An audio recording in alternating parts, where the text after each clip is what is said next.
Do you like dancing ninjas, space, shooters? Well, this game has it all, and it might just be the game for you. Now, Astro Ninja Man is a Japanese homebrew Famicom game developed by a very talented group of developers known as RIKI. They're also very good at creating 8-bit music, so they also released an 8-bit music collection in an Famicom and NES cartridge format. The other game they developed was Kira Kira Star Night, which was both released on the NES through limited run games and on the Famicom. Several years ago, Astro Ninja Man originally released on the Famicom in Japan in physical form. And around 2022, an improved version of the game titled Astro Ninja Man DX was also released in cartridge form, that's the version I own.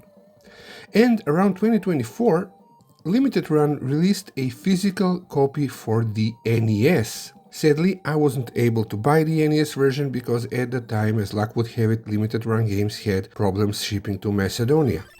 Kira Kira Star Night, as well as Astro Ninja Man DX, the improved version, and the 8-bit music collection all got a RIKI collection on the Nintendo Switch. Now guys, I will say this, RIKI's games are more tech demos than fully fledged deep games, but that's what actually makes them more accessible and fun for quick pick up and play sessions for me personally, because I like simple games. So guys, you may not be able to tell this at a glance because the game looks very good, but Astro Ninja Man DX is actually at its foundation a very old school style shoot 'em up that just happens to be enhanced by modern shmup mechanics. What I mean by this is that at its core, Astro Ninja Man is a shoot 'em up similar to the style of Space Invaders, Galaga, Galaxian, Phoenix and so on, where the player can only move in two directions, meaning left and right, and in doing so you're supposed to dodge enemy bullets and defeat enemy waves. However, it has been spiced up by modern shoot 'em up mechanics, such as bullet hell mechanics, interesting movement patterns of the enemies, interesting bullet patterns, and so on.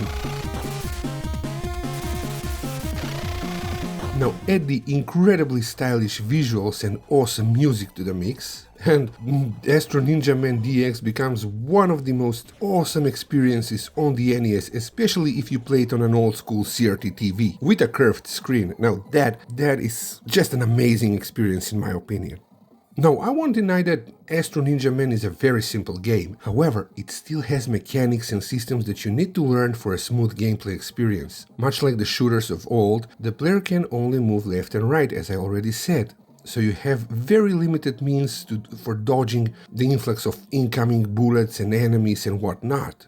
Your playable area becomes even smaller, and so does your dodging space, as you earn extra lives, because in a very interesting twist, the extra lives become extra playable characters that take up space on your playfield, making dodging slightly more difficult because the extra lives you earn actually join you on screen as part of your dancing ninja group, so they become your backup dancers. Now this mechanic is by no means anything new. We've seen this in one of my favorite arcade games, Tac-Scan, which also had an amazing Atari 2600 port back in the day, where the extra lives were part of your ship's armada or ship squad. Galaga also employed this same mechanic where the player would allow their ship to get captured by the enemy. This would take away one of your extra lives. However, if you managed to rescue the captured ship from your enemy, you would get to control two ships and double your firepower. Now, Astro Ninja Man's extra lives also give you extra firepower, which is essential for managing all the waves of enemies and bullets that come your way. However, unlike Galaga and Tac-Scan, here the extra lives are not vulnerable, meaning only the main playable character in the middle, the one you control, takes damage. And when you take damage, this is when you lose one of your extra backup dancers. Now this is where modern day bullet hell shmup mechanics come into play, because the game makes it so that the only vulnerable spot on your main character is the very middle. He has a very small hitbox, similar to what we have in more modern bullet hell games. And when I say modern, I mean 90s modern, compared to games such as Space Invaders, Galaga and so on. There are two kinds of enemy bullets you have to deal with. One is that the regular kind that you cannot destroy and you just have to dodge, and there are these bullets that you can destroy with your weapons. Now, of course, as it is with all shmup games, you have to memorize your enemy patterns, your bullets, and so on in order to retain your 4 backup dancers so that you have enough firepower when you are facing the bosses or more complex enemy waves. Speaking of firepower, other than the default weapon which is constantly automatically being fired, by pressing the A or B button the player can activate a charged beam. Knowing when to use this charged beam, which is on cooldown, is crucial to your survival because this is a very powerful weapon that can absolutely disseminate certain enemies with a larger health pool. It's excellent for taking out entire clusters of destructible bullets and dealing a lot more damage to bosses. Because of the cooldown period between shots, you can't just use this beam all willy-nilly, you really have to learn when it's best to rely on it. A missed shot can result in the death of a backup dancer. Of course, the weapon doesn't take overly long to recharge, but every second counts in the later levels of the game. Astro Ninja Man is a very short game. It only has 4 levels and 1 extra level that you can select from the main screen. If you ask me, I would have loved for this game to be longer, to have 8 or 10 levels, and to have a continue feature so that once you die, you can resume on the same level you died on, at the start of the level probably, so that people could practice later levels easily. And whether you use a continue or not would have determined or affected your high score and so on, which is the case with many shmups in general. The way it is, Astro Ninja Man is perfect for quick pick-up and play sessions, as I said, and I keep coming back to it on both real hardware and on my emulation handhelds. You know guys, getting new games for old systems is every bit as exciting for me as when I was a kid.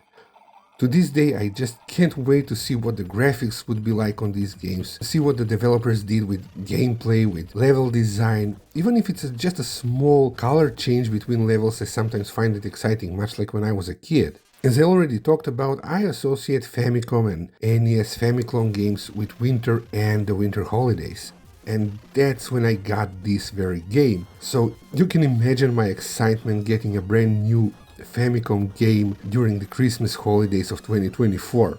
It felt every bit as exciting, mysterious and amazing as when I was a kid. And I'm so grateful I never lost that special something that makes me excited for new games, both old and new. Even at the age of 41, I'm every bit as excited and as happy as when I was a kid when I get a new game, especially for these old systems.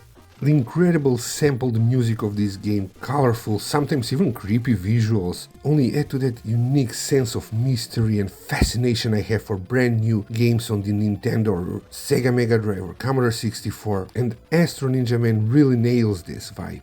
Now, if you decide to play this game, I really hope you enjoy it. I really hope you understand that this is a simple pick up and play short game, and it's the kind of game you want to keep coming back to and playing in short bursts just for a bit of fun. If you can appreciate that, you're going to enjoy this one a lot.